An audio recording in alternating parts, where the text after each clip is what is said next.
तर मित्रांनो, संदीप गाडीवर का चढतोय हे जाणून घेण्यासाठी व्हिडिओ शेवटपर्यंत बघा. तर आज सकाळ सकाळ आपण आंघोळ बिंघोळ करून पावडर बिवडर लावून गंध बिंद टाकून कसं काय दिसतंय का नाही या नादखोळ्या का नाही, निघालो ऑफिसच्या दिशेने. आलो ऑफिसला, दादा म्हणले की आळ्या फाट्यावर जा, आपल्याला एक गाडी घेऊन ये. तर आलो ऑफिस फाट्यावर, गाडी बिडी घेतली आणि निघालो परत आपल्या ऑफिसच्या दिशेने.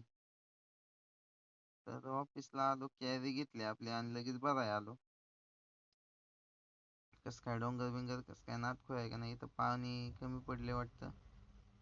काय आपल्याला शेतकऱ्याचं वावर माहिती नव्हतं.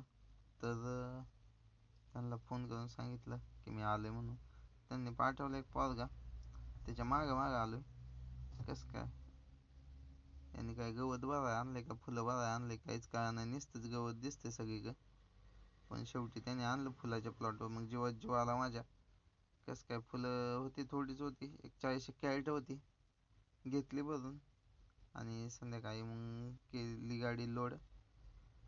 आपलं निघालो दादर मार्केटला. आजची ट्रिप आपली दादरची होती.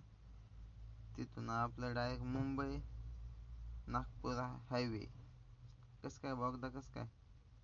तिथून पुढं आलो खाडीच्या ब्रिजला. तिथं काय लागलं होतं जाम. काय हळूहळू करत करत घेतली गाडी पुढं आणि डायरेक्ट दादर मार्केटला आलो. दादर मार्केटला थोड्या वेळ थांबलो, लगेच गाडी आतमध्ये घेतली आणि खाली गेला. बघा माणसं कशी तुटून पडल्यात मालावर. माल एक नंबर होता त्याच्यामुळं. तर मित्रांनो, व्हिडिओ आवडला असेल तर लाईक करा, सबस्क्राईब करा, शेअर करा.